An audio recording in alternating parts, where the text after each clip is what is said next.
Assalamualaikum warahmatullahi wabarakatuh. Pada kesempatan ini kita akan mempelajari materi mengenai understanding investment. Pada bab ini kita akan mempelajari pengertian dari investasi, tujuan investasi, proses investasi, tipe-tipe investasi, dan definisi dari portofolio. What is an investment? What do you do with the saving to make them increase over time is investment. In investment is the current commitment of dollar for a period of time in order to derive future payment that will compensate the investor for the time the funds are committed, the expected rate of inflation, and the uncertainty of the future payment, to earn a return from saving due to their deferred consumption. Jadi, apakah itu investasi? Yaitu komitmen untuk memperoleh pembayaran di masa depan yang akan mengkompensasi investor untuk dana yang sudah diinvestasikan, juga tingkat inflasi yang diharapkan, serta ketidakpastian pembayaran di masa depan. Dan untuk mendapatkan pengembalian dari tabungan karena konsumsi yang ditangguhkan.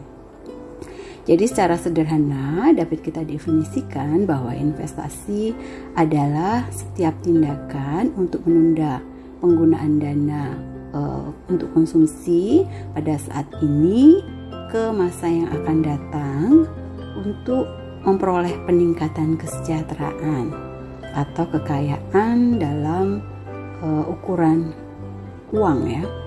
Dengan demikian bahwa setiap aktivitas untuk menunda penggunaan uang untuk konsumsi ini termasuk kegiatan investasi.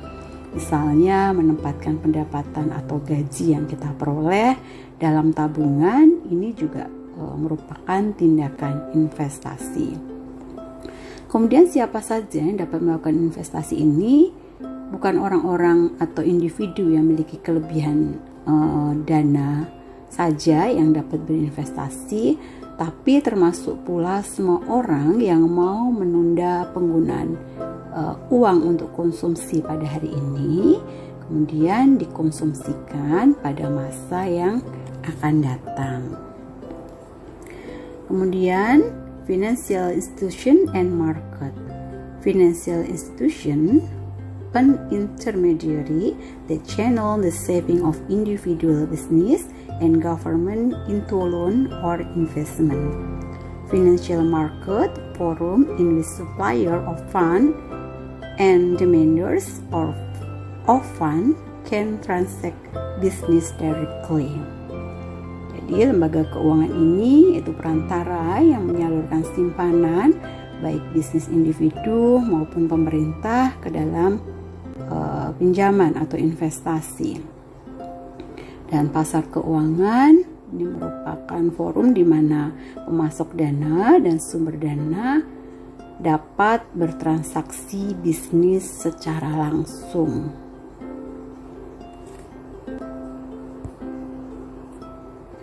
Berikut adalah peran dari aset keuangan dan pasar dalam perekonomian ya. Waktu konsumsi. In high earning period, invest in financial asset, stock, bond. In low earning period, sell this asset. Jadi ketika pendapatannya tinggi, maka investasi dalam aset keuangan bisa berupa saham atau obligasi. Dan ketika pendapatannya rendah, kita bisa jual aset-aset tersebut. Allocation risk, buying stock in more riskier than buying bond. Bahwa obligasi ini lebih beresiko ya daripada memiliki atau membeli obligasi. Jadi saham lebih beresiko karena juga memberikan pendapatan yang lebih tinggi dibandingkan dengan obligasi. Kemudian ada pemisahan antara ownership and management. For in large firm, the owner and the manager of the firm are different. There is an agency problem. Jadi ketika ada pemisahan antara pemilik dan manajemen, biasanya untuk perusahaan-perusahaan yang sudah besar, pemilik dan manajer ini berbeda atau dipisahkan. Sehingga hal ini menyebabkan adanya masalah agensi.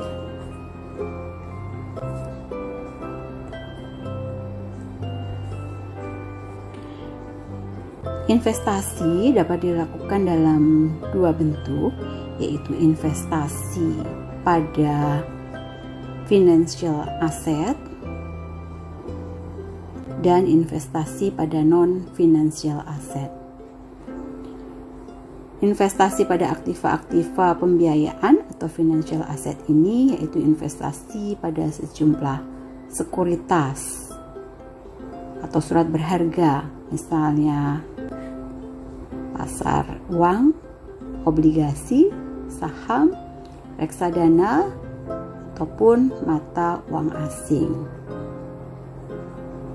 Yang kedua, investasi pada non-financial asset, yaitu pada aktiva-aktiva nyata atau real asset, seperti emas ataupun perhiasan, tanah, rumah, bangunan atau properti, barang seni dan antik, bisa juga peralatan ataupun mesin-mesin ya.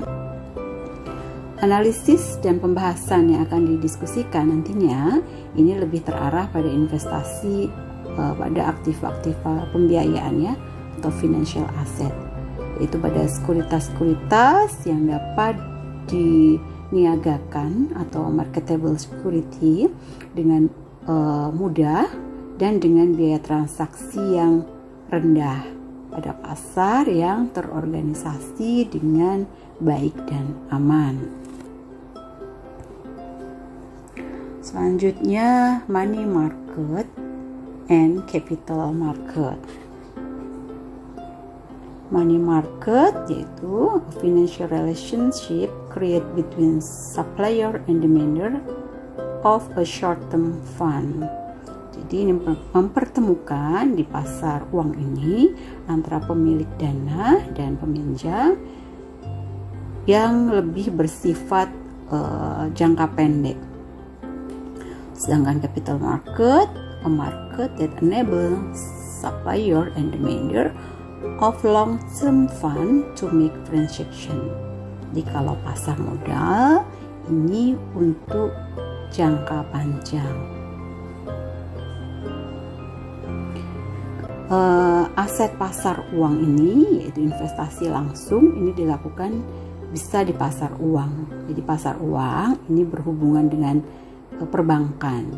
Di pasar uang ini investor dapat melakukan investasi pada aset yang tidak dapat diperjualbelikan dan aset yang dapat diperjualbelikan. Aset keuangan yang tidak dapat diperjualbelikan biasanya atas nama investor diperoleh dari bank komersial. Aset ini dapat berupa tabungan di bank atau sertifikat deposito.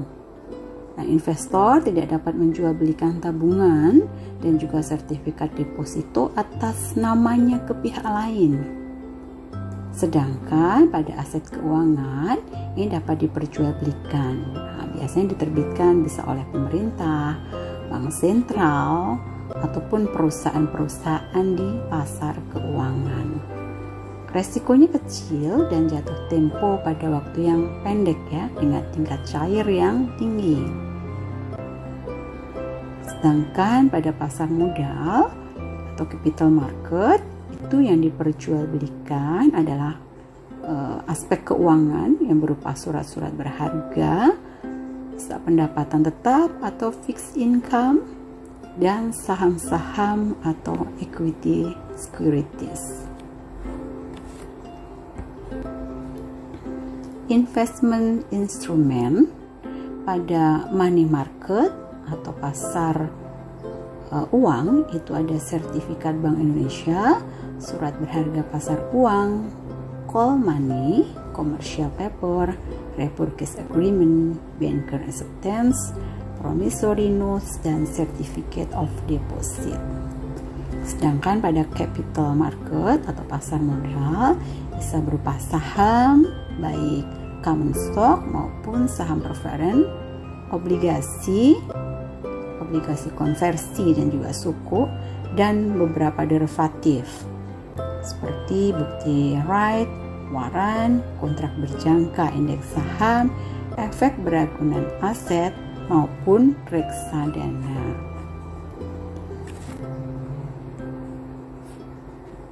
Nah, berikut adalah struktur pasar modal Indonesia.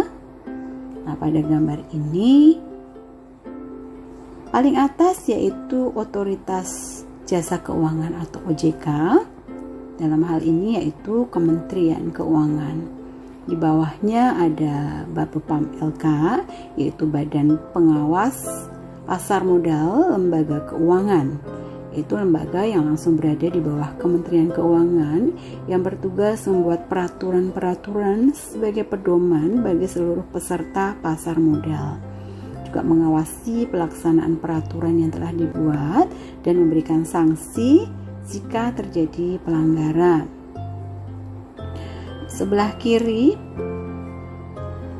lembaga pasar modal, itu ada beberapa yang terdapat di situ. Yang pertama yaitu Bursa Efek sendiri, yaitu institusi yang melaksanakan dan menyediakan pasar untuk mempertemukan permintaan dan juga penawaran efek dari dan antara perusahaan atau perorangan yang terlibat dalam transaksi sekuritas.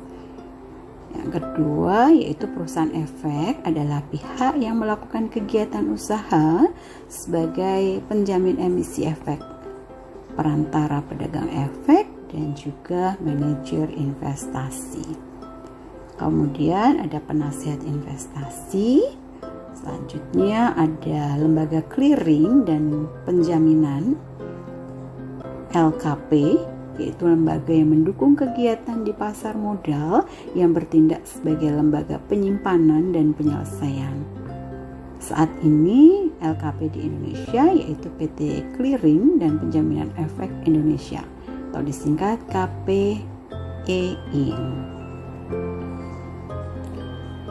Selanjutnya yang kelima, lembaga penyimpanan dan penyelesaian LPP, yaitu perusahaan yang mempunyai tanggung jawab penyelesaian semua transaksi yang sudah dicatat oleh LKP.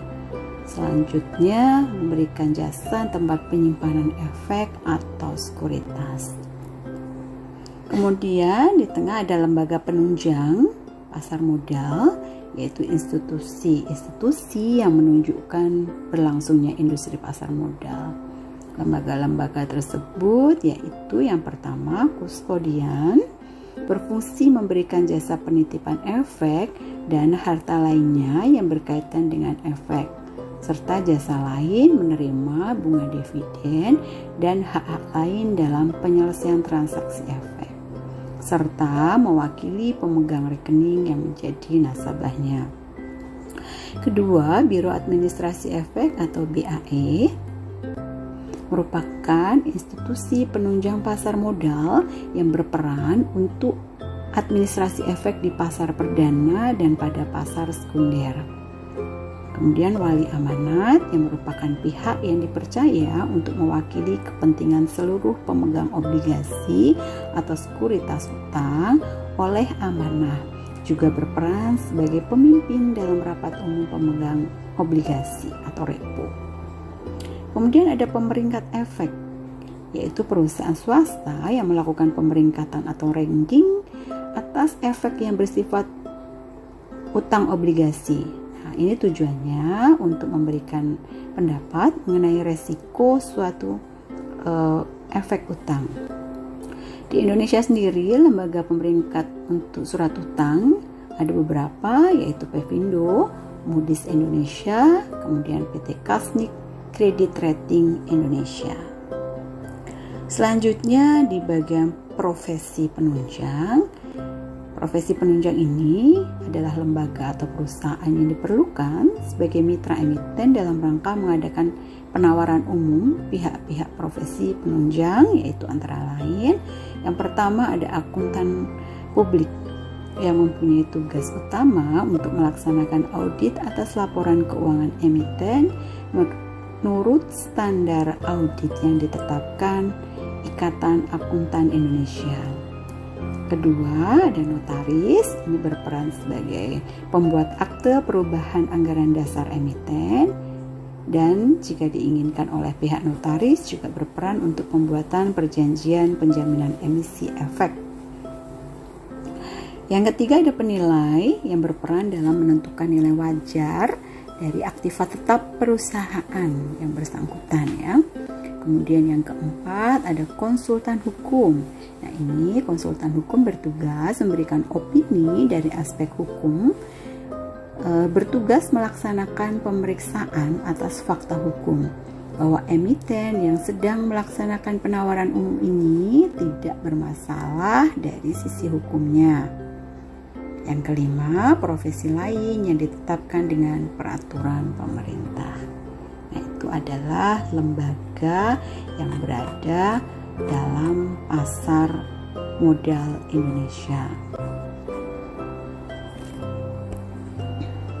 Selanjutnya yaitu definition of risk. Risk is the uncertainty of future outcome. An alternative definition with the probability of an adverse outcome.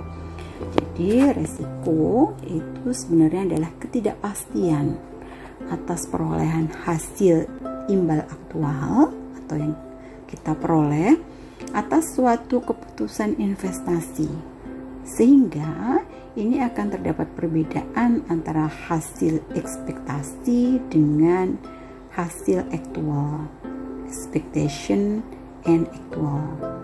Nah, besaran selisih hasil inilah yang disebut sebagai resiko.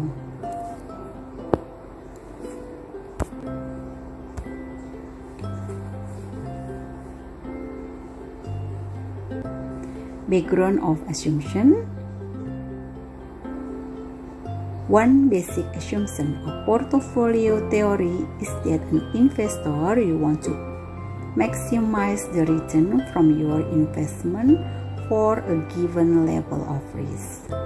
Portfolio theory also assumes that investors are basically risk averse, meaning that given a choice between two assets with equal rates of return, they will select the asset with the lower level of risk. While recognizing this diversity of attitudes, our basic assumption is that most investors committing large sum of money to developing an investment portfolio are risk-averse.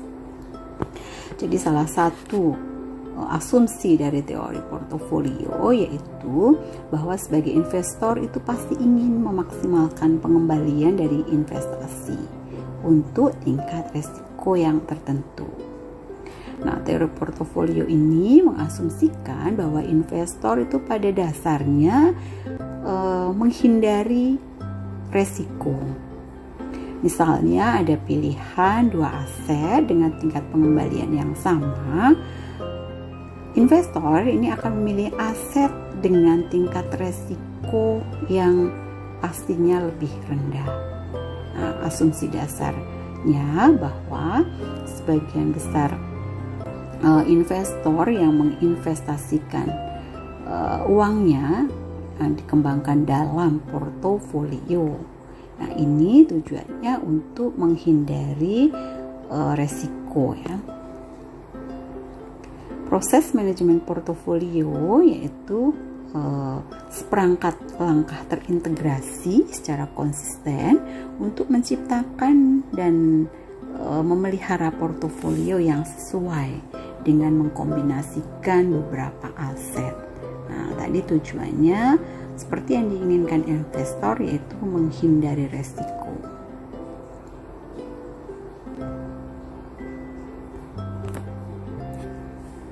Portfolio management.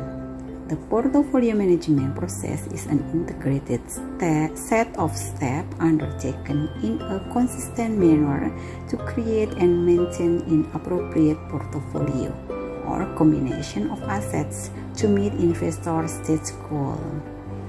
Baik, tentang portofolio ini ada pepatah yang mengatakan jangan meletakkan semua telurmu ke dalam sebuah keranjang. Don't put all your eggs in one basket. Nah, istilah inilah yang menggambarkan mengapa investor itu harus membentuk portofolio. Akan sangat beresiko jika semua telur diletakkan dalam sebuah keranjang. Kalau keranjang tersebut jatuh misalnya, maka semua telur akan pecah. Nah, sebaiknya telur-telur tersebut disebarkan dalam beberapa keranjang. Sehingga kalau satu keranjang ini jatuh, masih ada beberapa keranjang lain yang tidak jatuh, sehingga telur relatif aman ya. Hal ini juga berlaku dalam investasi. Jangan masukkan semua uang itu dalam sebuah aset saja ya. Jadi tidak dalam satu aset saja, tetapi disebarkan dalam beberapa aset. Inilah yang dimaksud dengan membentuk portofolio. Jadi menyebarkan dana ke banyak aset yang bertujuan untuk mengurangi resiko. Nah, berikut adalah manajemen portofolio proses. Di sini terlihat bahwa dalam penetapan kebijakan portofolio itu perlu juga diperhatikan batasan-batasan yang dihadapi oleh investor, dari horizon waktunya, toleransi resikonya, likuiditas, pendapatan, pajak, ya, peraturan-peraturan, dan mungkin kebutuhan-kebutuhan unik investor lainnya. Kemudian menentukan ekspektasi pasar modal ke depan adalah mengekspektasi kondisi pasar modal di masa depan yang harus dipersiapkan sedini mungkin.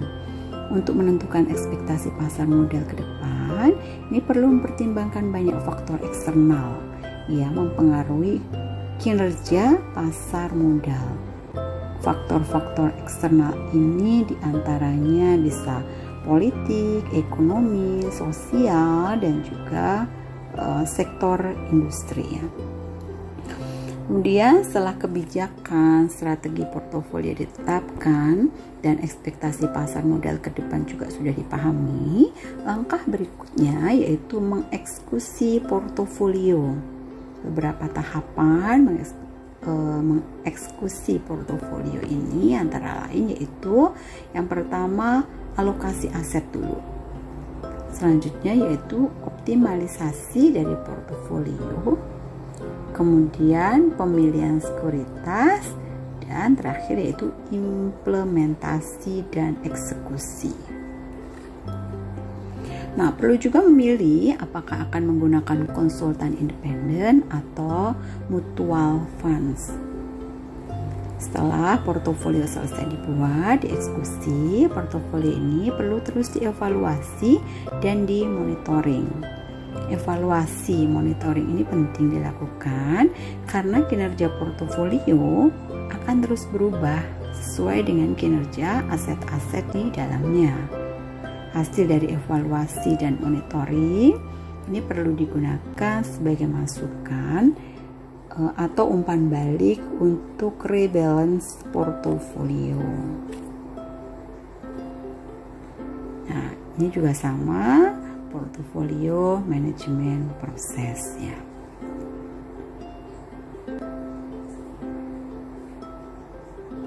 Baik, demikian adalah materi sekilas mengenai pengertian dari investasi. Semoga materi ini dapat bermanfaat untuk menambah pengetahuan kita semua. Terima kasih. Assalamualaikum warahmatullahi wabarakatuh.